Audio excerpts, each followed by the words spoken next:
had enough of the drugs, I had enough of the pain. I mean, it's simple and plain. What's good, everybody? What's good? It's your boy, Cardinal Bud Crawford, or E.S. Red, if that's what you won't call me. And we are back for another. Alright, y'all. New topic. Why Errol Spence Jr. will KO Terence Crawford, immediately drop the titles for 154. Alright, y'all. Almost at the end of August. Fight still hasn't been officially signed. A lot of chatter, a lot of rumors going on. It's coming. I'm sure it's coming. When is it coming? I don't know when it's coming, but it's coming. Could be 22, could be 23. More than likely, with the amount of chatter that's going on, the amount of hype that's building around this fight, so much fanfare around the fight. You know, everybody wants it to happen this year. I'm not sure why it's so important for it to happen this year. I guess because, you know, the more time that rolls past, the older these guys get, the more likely somebody gets hurt or something else steps in the way of this fight actually happening. So I guess they want to get it done as soon as possible. Perhaps they just want to get Terence Crawford out of the way as soon as possible because he's causing too many problems. That could be it. The same way they rushed Manny Pacquiao out of the sport before his time. He didn't have to leave so quick, but they put him in a situation to where they got him up through. You know, something I spoke about over a year ago before the Ugas fight. And Crawford could be heading down that same road. I do think he's going to lose this fight. I do think Errol Spence is the more skilled of the two fighters. I do feel like Errol Spence is the more natural welterweight of the two fighters. I do think Errol Spence is going to win this fight and win big. Whether there's a rematch or not, that's going to be up to Terence Crawford and how bad Spence mollywops him. Why do I feel like Spence is going to beat Terence Crawford and immediately drop the titles? Well, there's a few reasons. Number one, I would have to say, because of the negotiating process with Terence Crawford, it being so long, there being so many red flags surrounding Crawford and the way he left Bob, the fact that he's playing such hardball with PBC, with trying to put the fight together, the fact he wants so much money. You know, are they going to be able to even put the dollar amounts together to make a Spence Crawford 2 if necessary? Who knows? You know, boxing might not be as popular, you know, once they want to put a Spence Crawford 2 together.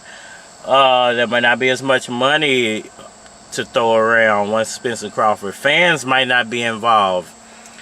It might not be a good fight to begin with. We don't even know. Are these two guys going to have a stalemate fight like Maypac? We don't know, you know. It's all on the table. It's all possible at this point. We just have to wait and see. But what I do feel like is that I don't think Errol Spence has time to sit around and wait for Terence Crawford.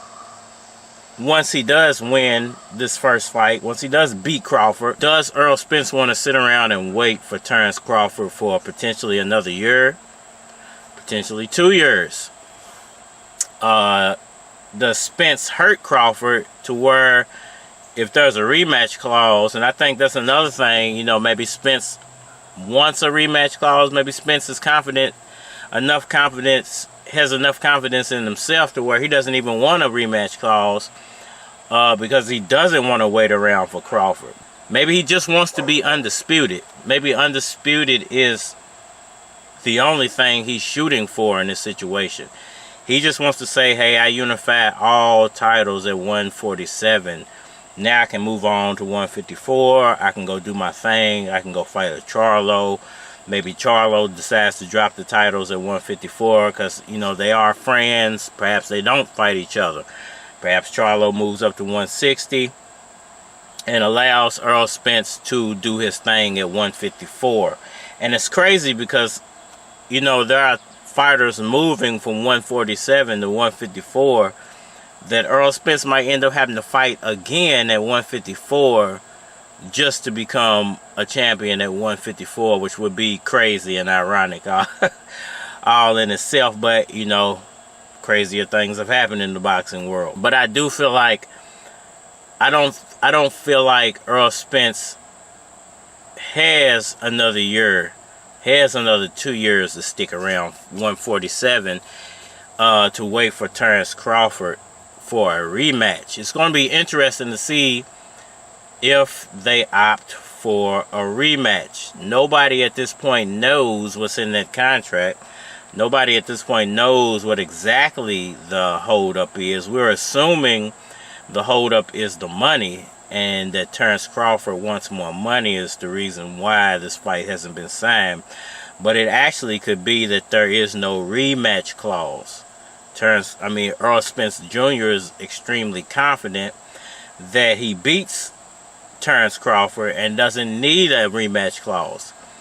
And I'm extremely confident that he beats Terence Crawford and doesn't need a rematch clause. Look, we all know he wants to move to 154. He's sick of making weight at 147. So does he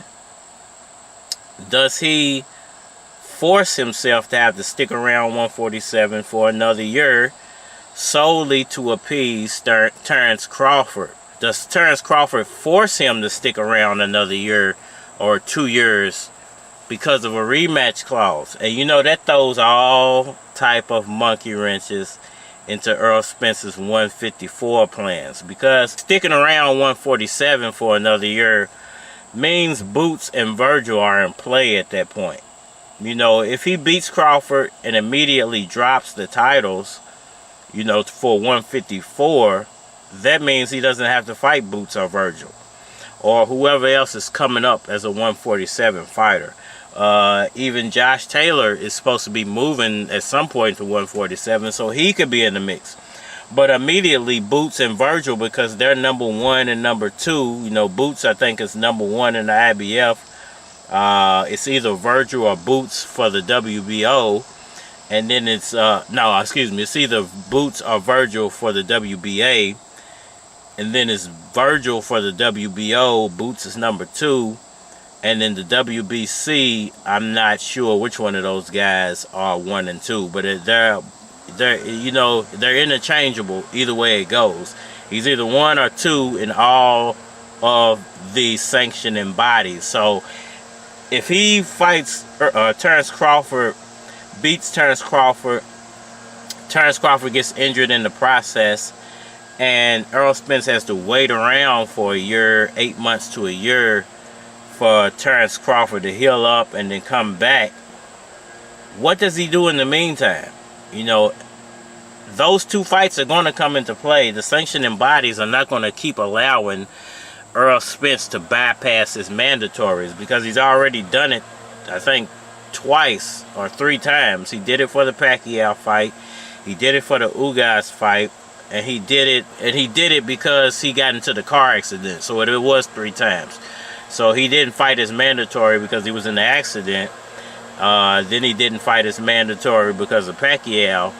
And then he didn't fight his mandatory because of Ugas. So, you know, we're talking about somewhere around 4 years that he hasn't faced up with a mandatory opponent. Now, people can say what they want to about that, you know.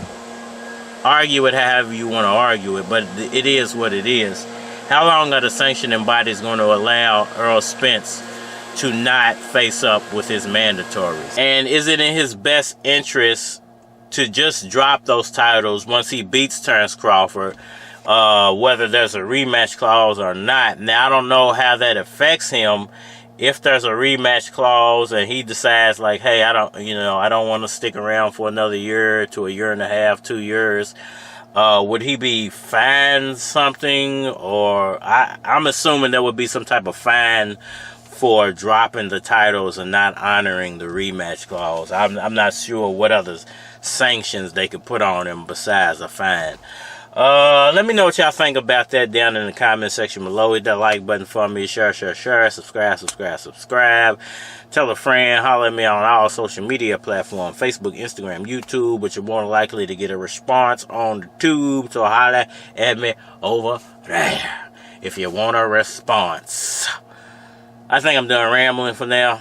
Yeah, I'm done rambling. It's your boy, Cardinal Bud Crawford, or E.S. Red, if that's what you want to call me. And we are...